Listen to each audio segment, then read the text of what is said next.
What's going on, everybody? Thank you for tuning in to another episode of the California Underground podcast. Today is pretty on point because I had actually planned on talking about this before, but now that there was a vote as of today, the Appropriations Committee voted, I believe, 7-2 along party lines. Obviously, Democrats in favor, Republicans opposed. Don't quote me on those numbers. I think it was 7-2, but it may have been something different. That they are going to send the single payer healthcare bill to the floor of the assembly to vote on. Now, there's a lot of steps that it has to go through before it gets to actually be a bill. So there is a lot of kind of consternation that it did pass the appropriations bill. It passed without like really any pushback at all. But at the same time, it's step one in the fact that this is trying to get through. Now, we're going to talk about a bunch of things. We're going to go over sort of the bill. I picked out some of the nitty gritty stuff that's buried deep in it. So you don't have to kind of look at this entire gobbledygook because it's a lot of gobbledygook. And as an attorney, they really like to write everything out and make this a huge, huge bill that's going to control a lot of the healthcare industry. I mean, it's going to control everything about the healthcare industry. And then we're going to talk about the breakdown, the financial implications. Then we're going to talk about obviously the taxes that are going to go along with it, how bad these taxes are, and probably why Gavin Newsom, or Noodles as we like to call him here on this program. Yep, I'm wearing my Noodle shirt just for today. It's why he might be backing away from this and not going full-throated support for single payer just yet, even though he said he wants to expand Medi-Cal for undocumented citizens, or that's what he called it, undocumented citizens. He doesn't want to support single payer. For some reason, a lot of people are already angry with him but this is probably why he probably is kind of trying to distance himself from it. But there's a lot to get to. First time in a while, I've been flying solo on the podcast. This is pretty interesting. I haven't done this in a while. But either way, we're going to jump right into it because there is so much to get to. And I pulled a lot of stuff for you. Obviously, the links are always going to be in the show notes. So if you listen to the audio podcast, there's the show notes. I'll put all the links in there. And I'll try and put them up in the YouTube description as well so you can follow along. Or if you want to go see this for yourself, that I'm not making any of this up. This is all stuff you can look up yourself. And if you feel like you want to put yourself through some sort of misery, you have some sort of masochist mentality where you want to go through and read this entire AB 1400, be my guest. You can go ahead and read it and pull out stuff yourself. But at the end of the day, that's why I did this, so that you can kind of get a better idea. And we're going to kind of do like a little bit of a summary. So what I have on the screen right here is the bill, highlighted with some different important aspects that I think that everybody really needs to kind of know. We're going to go over also well as the bill analysis, which talks about the financials. And so this is the introduction portion where it says the legislature finds and declares, and it talks about why it believes that it needs to introduce this bill, correct? So the first thing I pulled out: to address the fiscal crisis facing the healthcare system and the state, and to ensure Californians get the healthcare they need, comprehensive healthcare coverage needs to be provided. Billions of dollars that could be spent on providing equal access to healthcare are wasted on administrative costs necessary in a multi-payer healthcare system. Resources and costs spent on administration would be dramatically reduced in a single payer system, allowing healthcare professionals and hospitals to focus on patient care instead. Right off the bat, I have a problem with that one point, which is if you think that the government has ever taken taxpayer money and made things more efficient, I would love to hear an example. You can always email me at californiaunderground@protonmail.com. I'd love to hear some sort of example of where the government, and it can be anywhere in the country, where the government has taken your taxpayer money and made things more efficient and cheaper, by that matter. You'll be hard pressed to find one, that's for sure. So basically, already the legislator is saying, hey, we believe if we're going to be spending billions of dollars on healthcare every year, why not just give it all to the government and we can do a better job with it? Never really happens. Great idea, never really happens. Dramatically reduced in a single payer system. I doubt that there would be reduced costs in administration and so. And when it comes to allowing healthcare professionals and hospitals to focus on patient care instead, I've heard from a lot of doctors and a lot of doctors who want to get out of the profession of being a doctor because of the fact that they have to deal with a lot of this bureaucracy, especially when Obamacare passed, the Affordable Care Act passed.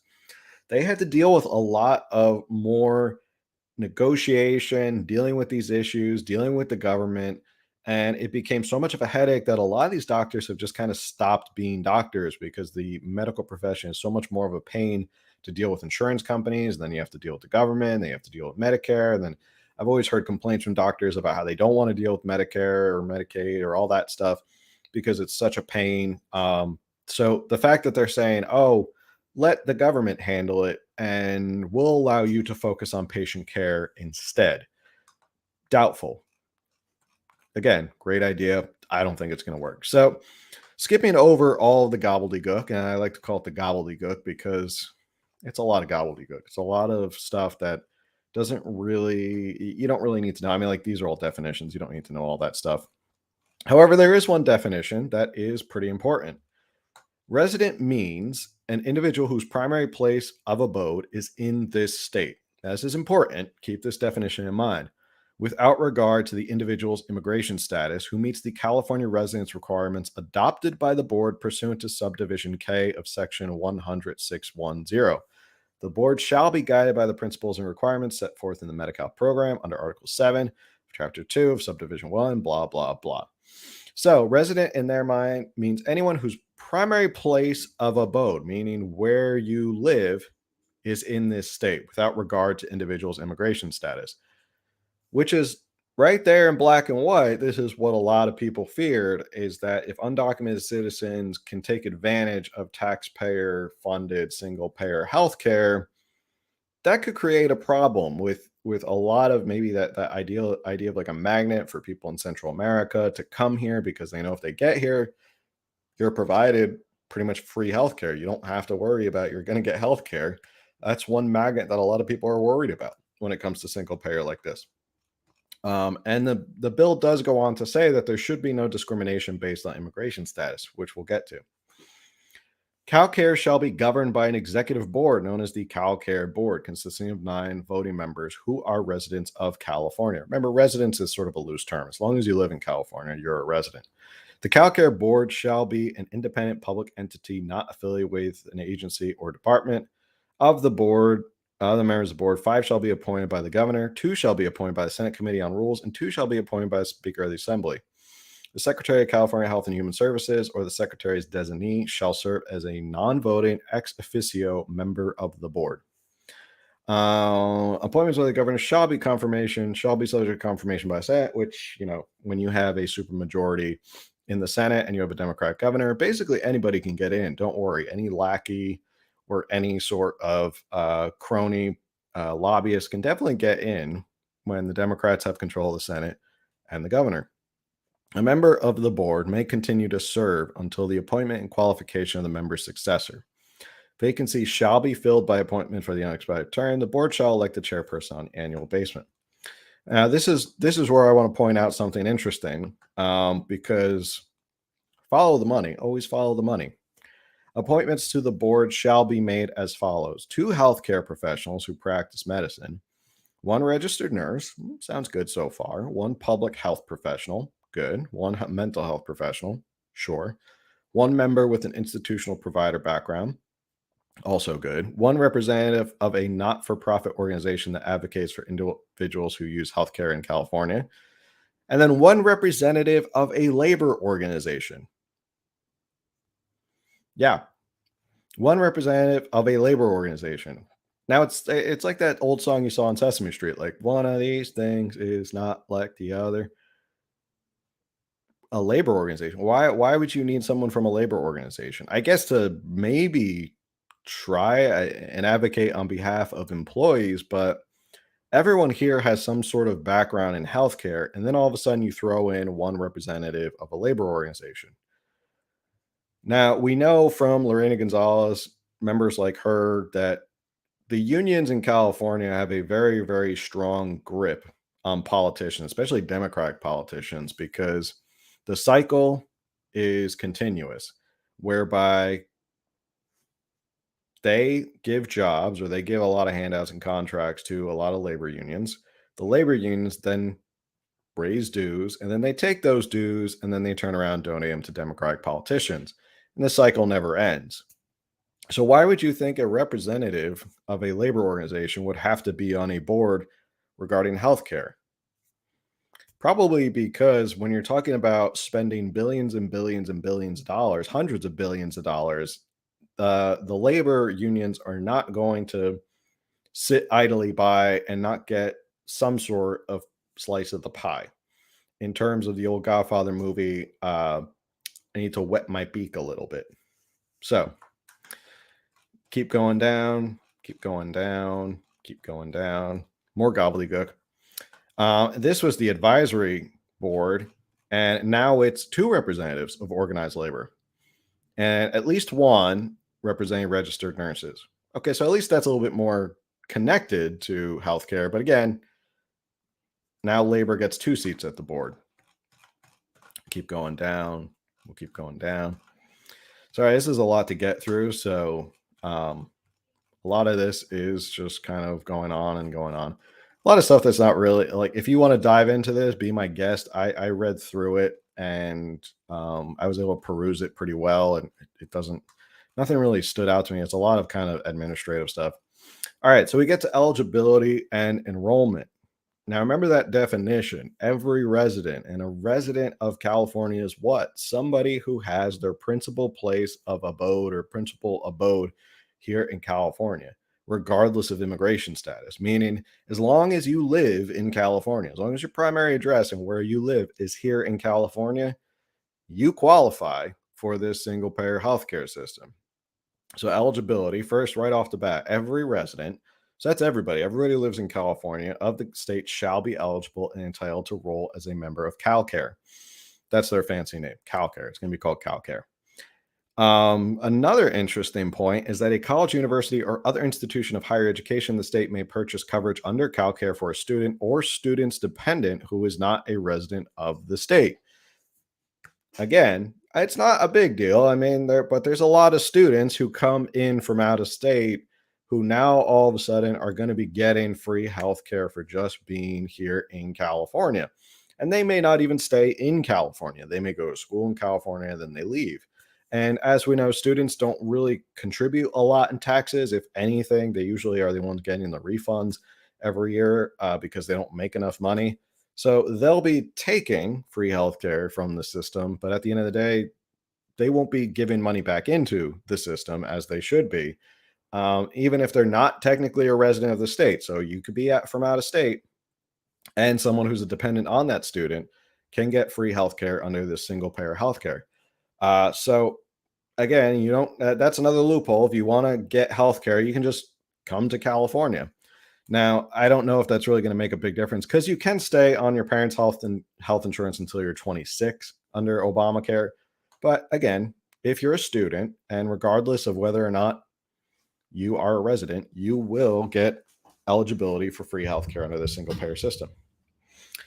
All residents of the state, no matter what their sex, race, color, religion, ancestry, national origin, disability, age, previous or existing mental condition, genetic information, marital status, familial status, military or veteran status, sexual orientation, gender identity or expression, pregnancy-related medical condition, including termination of pregnancy, citizenship, primary language, or immigration status, are entitled to full and equal accommodations, advantages, facilities, privileges, or services in all healthcare providers participating in Calcare. Basically, they're not going to discriminate based on anything, which is fine. Sure. I mean, we shouldn't be discriminating based on anything, but that's the bigger issue is how much this is going to cost when people who come here who are not citizens, or whether they're not residents, whether they're students or they just came here, they'll still have the opportunity to get access to this. Then it talks about all the additional healthcare items and services. I mean, it's all your basic stuff. I was trying to see if there was anything they tried to squeeze in here. They basically covered the gamut on all of this.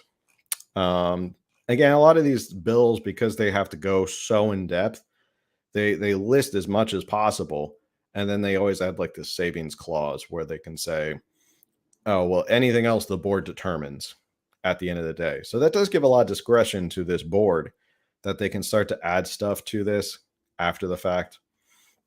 A healthcare provider shall enter into a participation agreement with the board to qualify as a participating provider under Calcare.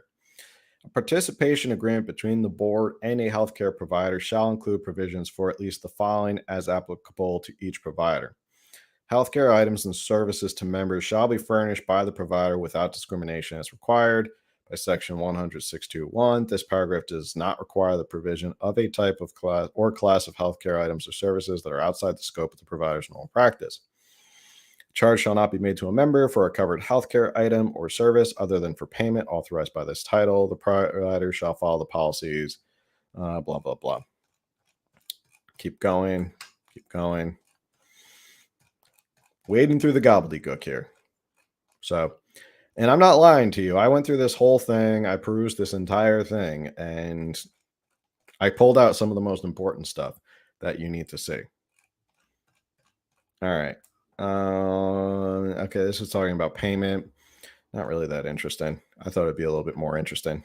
There was one other thing that I want to make up that I want to talk about, but I have to get through all of this because it's a lot to get through. The board shall engage in good faith negotiations with healthcare providers representatives under Chapter 8 to determine rates of fee for service payment for healthcare items and services furnished under Calcare. So, the board is going to negotiate with providers. Now, when the government gets involved in any sort of providing of services, have you in your life seen that those services go down or do they end up going up? Now, they say they're going to release this schedule as to what those fees can be. But who's to say if the money is guaranteed? Now, again, this is only past the Appropriations Committee, meaning it goes to the Assembly floor, meaning they get to vote on it, which means it goes over the Senate, and the Senate makes revisions, and then it goes back to the Assembly, and they either accept them or they add more revisions. So this can bounce back and forth plenty of times.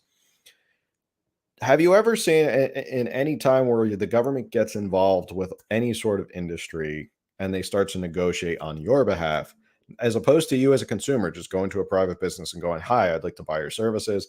How much is it? Okay, I'm competing for this consumer, therefore I'm going to charge a pretty reasonable rate, and I'm going to charge some sort of competitive rate because I believe I'm better." But when you get the government involved and the government pays and foots the bill for everything, do you believe it goes up or it goes down? In my lifetime, I've only seen government get involved and things go up. So they are going to try and do these good negotiations. I doubt that these negotiations will, and a lot of times healthcare providers, they may release a schedule. I'll keep this in mind. This is another problem. They may release a schedule where they say this is what we believe fees and costs are going to be. And this is what you're going to have to agree to if you want to be a part of this program.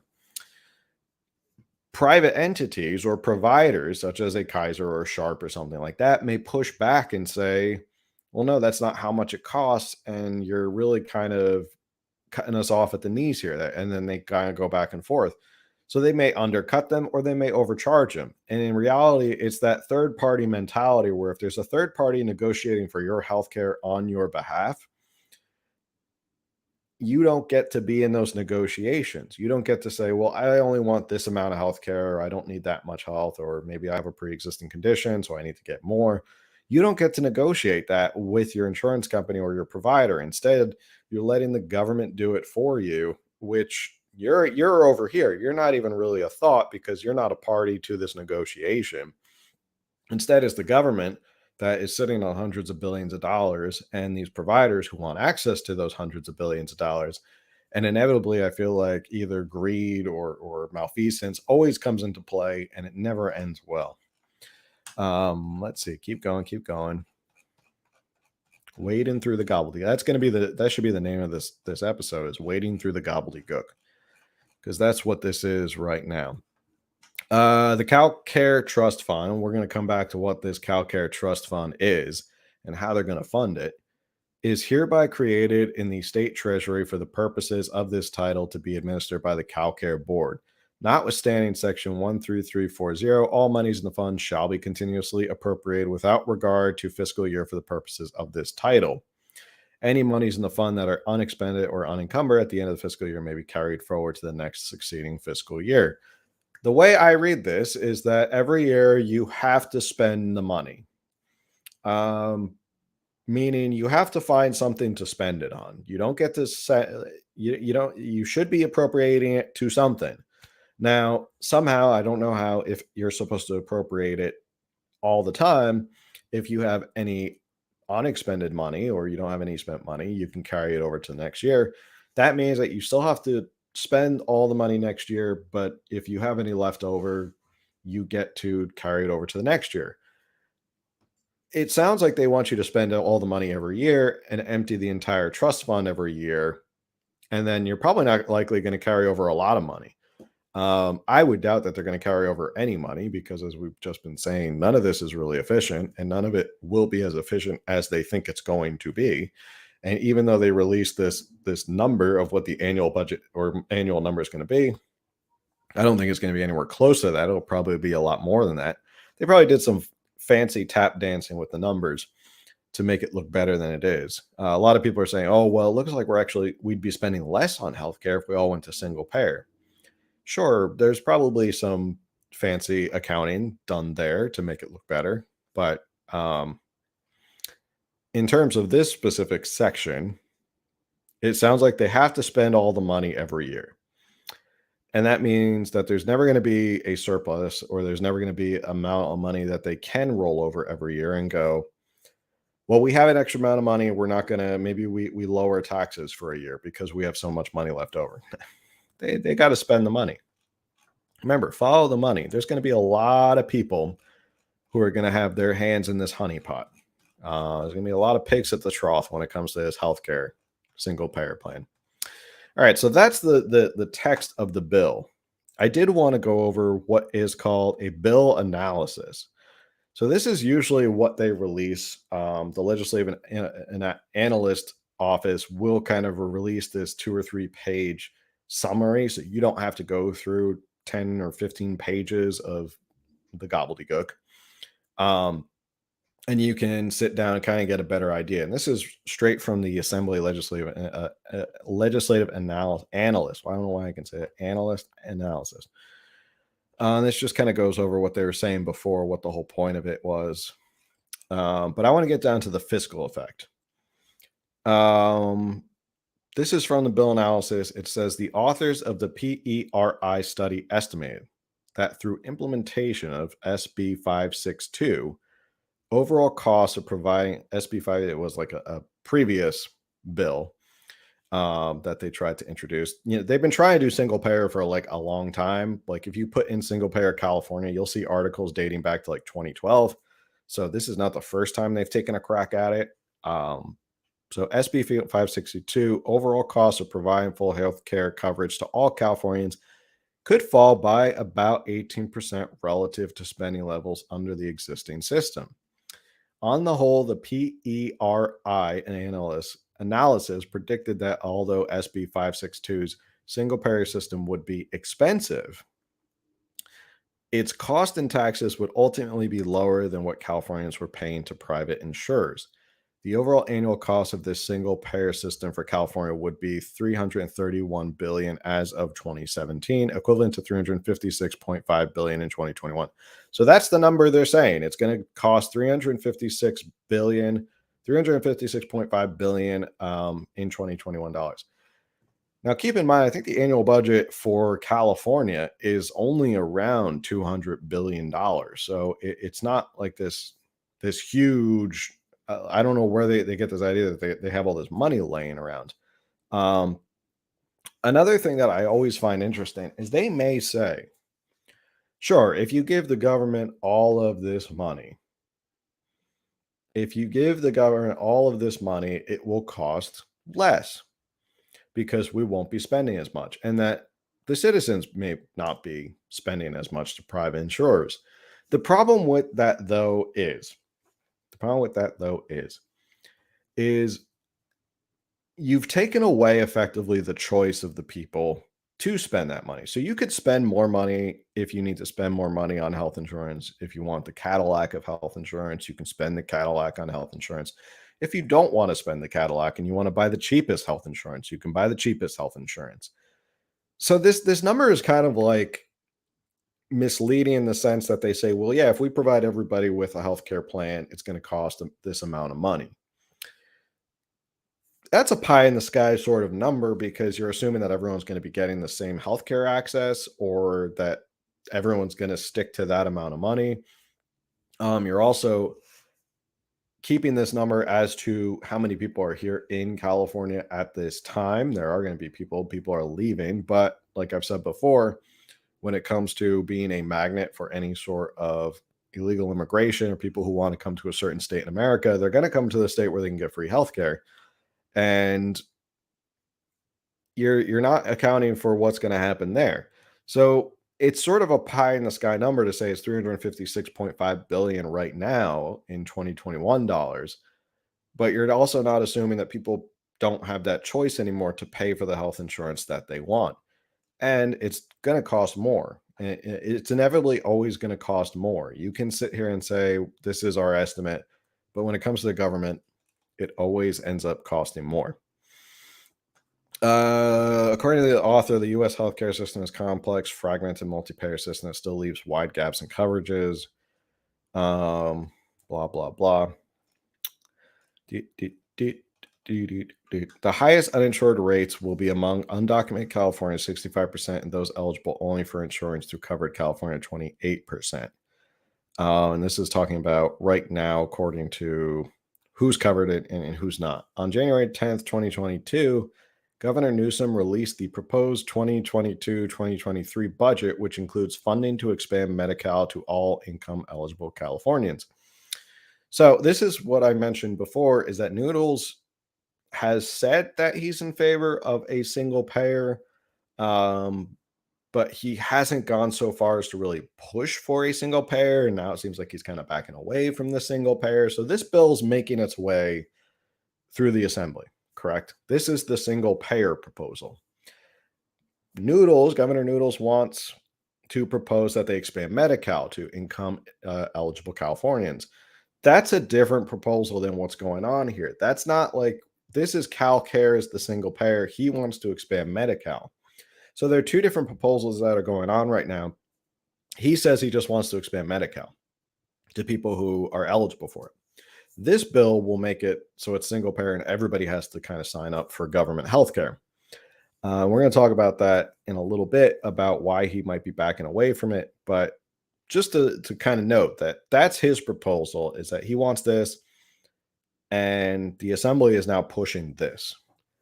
ACA, this is the related constitutional amendment. Now, constitutional amendments do have to be voted on by the people. So when you propose a constitutional amendment, especially like this, it has to be approved by the people. And we'll look at the text of that, where it says it does have to propose to the people.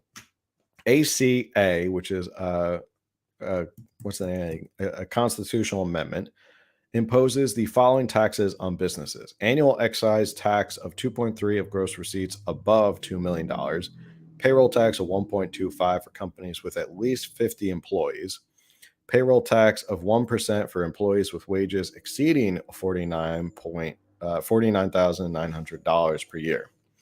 ACA 11 also includes a series of individual income tax increases, starting with a 0.5 levy percent on income over $149,000, under $509,000 per year, and ending at 2.5 marginal income tax for income over 2.48 million per year, with annual adjustment for inflation based on the California Consumer Price Index, and which can be suspended by the legislature. That's something we're gonna dive into that a little bit more, because that's pretty scary. That's what should scare everybody about this, is that it's great. It's this pie in the sky idea, but even people who think that they're going to get away with this and not have to pay more in taxes, it turns out you are probably going to end up paying more in taxes. If you think, well, I'll just let the rich people pay for it, in this case, everyone's going to be paying for it. And that's the other thing I'm trying to wrap my head around right now, is if this is so much more affordable, and taxpayers are saving more money. Why the need to impose all of these taxes? I guess to initially fund it, but it, why raise all these taxes every year to make it more expensive for people to live? ACA also authorizes the legislature, upon economic analysis, determining insufficient amounts to fund Calcare to increase any or all of these tax rates as specified. ACA 11 is pending referral in the Assembly Rules Committee. That's also very scary. Let me take a drink here real quick. What the bill would do, what ACA would do, is it would allow for them to raise taxes just to fund this without any sort of going back to the people anymore. It would just be a simple majority, meaning it could be 51% of the legislature. It doesn't have to be a super majority anymore. Let's see, finish this up. All right, let's go to the next thing, which is I want to go back and add to stream. Oop, what am I doing here? I've never done this really before, so here we go. Share screen. I want to share this next screen. Have to do this. Doing this on the fly. There we go. All right. This is the next thing I want to talk about, which is the actual money behind it. This is ACA. So, Assembly Constitutional Amendment, a resolution to propose to the people of the state of California amendment to the Constitution of the state. This is to fund the Calcare Trust Fund, meaning before they can even get Calcare off the ground, it has to be linked to this, because without the funding, it's not going to really do anything. You can pass anything, but if it's not funded, you can't do anything with the program. And this is a lot shorter than the actual bill. And this talks about, and we'll talk more about the taxes. This is really the breakdown. And there's a good article we're going to talk about that really breaks it down in specific language as to what is going on here. Let's see. Notwithstanding the law, privacy, that's not what I was looking for. Notwithstanding Section 3 of Article 13A, or any provision of the Constitution, upon economic analysis determining insufficient amounts in the Calcare Trust Fund, established pursuant to Section 2 for the funding of comprehensive universal single-payer healthcare coverage, a healthcare cost control system, and necessary reserves, a statute may be passed to increase any or all of the tax rates imposed pursuant to this section by an act approved by a majority vote of the entire membership of each of the two houses. Approved by a majority vote, not a supermajority, not 2/3. We're talking about that all they have to do from here, if this is approved, from here on for eternity, that if they're, for some reason, they're running out of money in that Calcare Trust Fund, they can just continually raise taxes every single year. They can say, oh, we don't have enough money. We need to raise taxes. We need to raise taxes here. So from here on eternity, they've given themselves the ability to raise taxes for this plan on a simple majority, not a super majority. So how I've always talked about the first step to kind of turning around California is we have to get rid of the Democratic supermajority in our legislature. Now, that wouldn't be enough under this plan, even if we got rid of the Democratic supermajority, which would make it harder for them to get these supermajority items passed and these tax issues passed. This means it's just a simple majority. I mean, they can just 51 people or 51% of the people can just vote and say we need to raise the taxes. That's the scariest thing. Now, I'm going to go back to this other page because I want to switch this out again. We're going to go back to this article that I have pulled out for you from the Tax Foundation, who did a really good breakdown of what is going on here. And I think that's important for us to kind of read and go over. Here we go. A proposed constitutional amendment, ACA 11, which we talked about, would increase taxes by $12,250 per household, roughly doubling the state's already high tax collections to fund a first in the nation single payer healthcare system. The top marginal rate on wage income would soar to 18.05% nationally, and the median top marginal rate is 5.3%. And the state would adopt a new 2.3% of gross receipts tax at a rate more than 3 times that of the country's highest current pure GRT. That's terrifying, right there. That opening paragraph should be the most terrifying thing you've heard when it comes. California loves to spend and get your taxes. Love it, California. There's no tax that they don't think is too high. The new taxes would take 3 forms.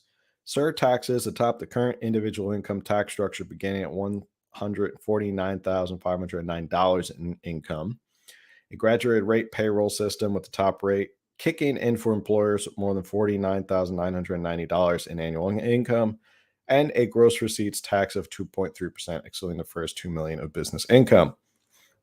Okay, now let's dive into the details, why this is really so scary. And he compares in Ohio, for instance, there is a 0.26% gross receipts tax adopted to replace the state's corporate income tax. In California, by contrast, a 2.3% gross receipts tax, almost 9 times Ohio's rate, would be imposed in addition to tangible property taxes and an 8.84% corporate income tax, and an aggressive one at that, the only state level corporate income tax in the country with a worldwide tax base. So they're comparing. Let's step back here and talk about what gross receipt tax are. He goes into a little bit more about what gross receipts tax are. Gross receipts means what you get. So there's this idea, there's the gross and there's the net. You get a gross revenue and then you get your net revenue. Meaning as a business, if you took all the money you get, that's your gross. That's everything that you get. Everything that comes through your cash register, everything that comes through your credit card processor, that's your gross.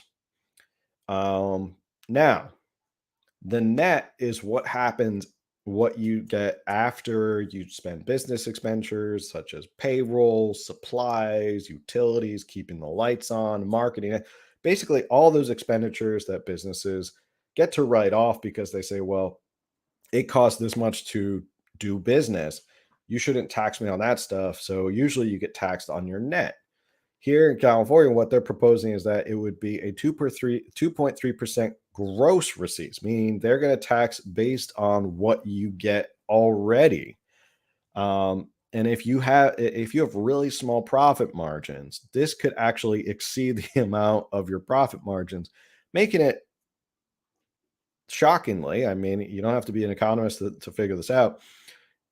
It will make it even harder for you to do business here in California. And a lot of businesses, probably a lot of corporations will probably get up and just go, I'm not going to do this anymore. Screw this. I'm not making a profit here. So I'm out of here. So that's one way to really kill the economy here in California. And then he talks about this payroll tax. Now, payroll tax exempts employers with fewer than 50 resident employees, punishing small businesses for expanding and creating a meaningful tax cliff. We've seen this before. We've seen this with the Obamacare issue, is that you don't have to use Obamacare. You're not required to implement some sort of healthcare program until you hit a threshold of amount of employees. So a lot of people said what that would do was stifle economic growth, because at a certain point you're going to go, well, I can't afford, if I go one more employee over, now all of a sudden I got this huge healthcare bill and I got to provide healthcare to my employees based on this law. That's a disincentive for businesses to grow.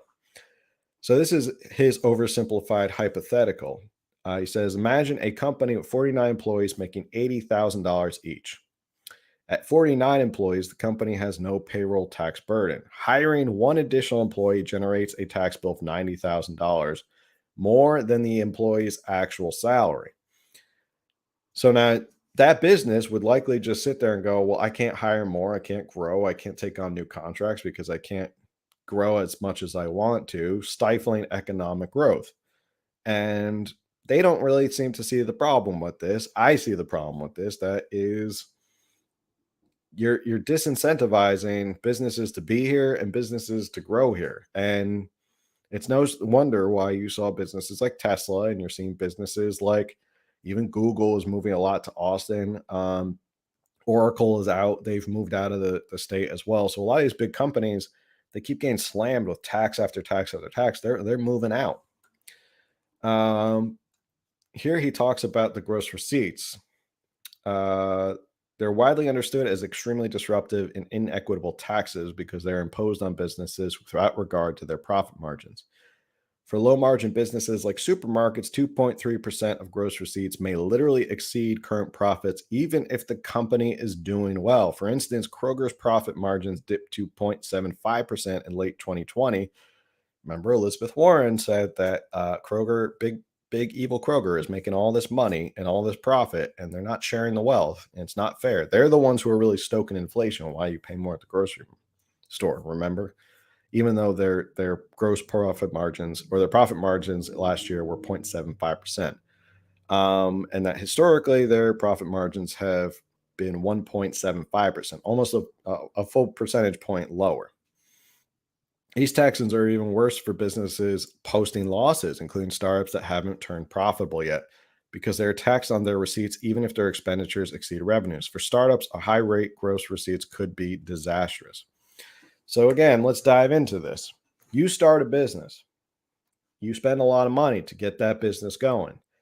Um, you make a certain amount of money that year. Now you don't post a profit because you spend a lot of money. You're basically in the red at the end of the first year, which is normal. A lot of businesses do that. They don't end the year with more money than they started with, and that's because you're growing, because you're spending money on expenditures. Maybe you hired employees because congratulations, you're doing so well, you can hire employees. Um, but at the end of the year, you didn't post any real big profits. You're still kind of struggling to get through to the next year. California basically wants to say, I don't care if you spent more to get your business going. How much did you make? And you can say, well, we made $100,000 this year. They're still going to tax you. They're still going to tax you and say, I don't care if you don't have the money and you don't have that extra money laying around to pay for the taxes. You're going to have to pay it because that's what they're asking for when it comes to gross tax receipts. This is even scarier for families. So while California state income tax avoids a marriage penalty for most filers by doubling bracket WIS, there's already an additional 1% above 1 million, which is not adjusted. The new surtaxes do not. So these are the income surtaxes that are going to be added on. The $149,509 kick in of the 0.5% tax applies to individual or household income equally. Used to be that there was sort of an exemption. If you were married, the numbers were a little bit different because it's a combined household. Here, as long as the whole household makes basically $150,000, over $150,000, you're going to be subject to this new surtax, which for a lot of people in California is pretty reasonable. That's a lot of people in California as a household who make $150,000. I mean, you're really only talking about two people making what, 75,000 a year, 80,000 a year, which is not that crazy to think in a lot of places in California. Guess what? You're going to be paying more in your income taxes. Taxpayers earning less than 50,000 would face, inclusive of the new payroll tax, double-digit marginal tax rates. That's right, because usually under 50,000, you don't spend or you don't get taxed, right? But even under this, you're still going to get taxed at a certain amount. Then he talks about this bracket kick in if you're single. So even under all the way down to like 9,000, you're going to get taxed at 3.25% of your income. So these are all the different taxes. You can look this up. I'm going to post the links to it. And we talked about this as well, that a simple majority could basically just continue to raise all of these taxes whenever they need to. And that's basically it for the article. So, and the last thing I want to get to, and then if you have any questions or anybody wants to bring up something in the chat, we can certainly do that. But I want to go back to this right over here. Here we go. This is the article I was talking about. This is from Cal Matters, which says Newsome backs away from single-payer healthcare pledge. Talks about, he said, I campaign on universal healthcare. Newsome said a day later, we're delivering that. While running for governor in 2018, Newsome pledged to create a single-payer system for California, making the state the sole supplier of coverage. Quote, I'm tired of politicians saying they would support single-payer, but it's too soon, too expensive, or someone else's problem, Newsome said during a campaign. And that pledge won the support of single-payer advocates. Nurses trust Newsome. However, once elected, Newsome did virtually nothing to implement the promise. Instead, as the state finances allowed, he extended Medi-Cal coverage incrementally to undocumented immigrants and others lacking private or public coverage. Along with mandates and subsidies from Obamacare, state actions eventually raised health coverage to 94% of Californians, and Newsom's latest extension to undocumented adults would make it, at least on paper, 100%. So I guess that's where he's going with this, is that everyone would have health care under his plan. Newsome gets a bit testy when reporters ask him about his 2018 pledge. As he was introducing his budget this month, the state assembly was beginning to move with a single payer, which we've just gone into excruciating detail. I think that the ideal system is a single payer system, Newsome said. I've been consistent with that for well over a decade. The difference here is when you are in a position of responsibility, you've got to apply, you've got to manifest the ideal. This is hard work. It's one thing to say it, it's another to do it. And with respect, there are many different pathways to achieve that goal. Nurses Union and other single payer advocates aren't satisfied. So we want to be absolutely clear, and this is from Alyssa Kang, the single payer advocate. This is a flip-flop from a governor who said, I'm tired of politicians saying they support single payer, but it's too soon, too expensive for someone else's problem. This is absolutely unacceptable, and he cannot be allowed to have it both ways. The differences between universal coverage and single payer are more than semantic. The former includes a wide variety of public and private health insurance plans, many of which have coverage, limits, and patient copays, while the latter would provide unlimited free benefits, out-of-pocket costs, much like Great Britain's national health system, which if you ask a lot of people in Britain, they're not crazy about it. And a lot of people in Canada aren't really crazy about it either. With massive opposition from employers, much of the medical industry, chances for complete approval of the package are iffy at best, and it doesn't appear that Newsome will lift a finger to help it. He's clearly content to settle for universal health care or universal coverage. So why, in 2022, why is that important to understand why Noodles is backing away from the single payer and he doesn't want to have anything to do with it?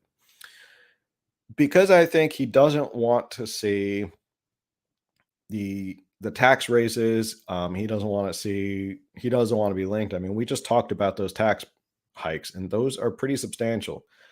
And I don't think he wants to be linked to that. I don't think after a pandemic, people getting back on their feet, I don't think he wants to be kind of tied at the hip to a lot of those tax increases. I don't think he wants to. I mean, he did face a recall yet last year. So no matter, even if he says 60% of people voted to keep him there, it doesn't necessarily translate that in 2022 he's got a smooth sailing ride. I mean, there were millions of people who showed up to recall him. There are a lot of people who are angry with him. There's people who probably voted to keep him because they didn't want the so-called Trump candidate when it comes to Larry Elder.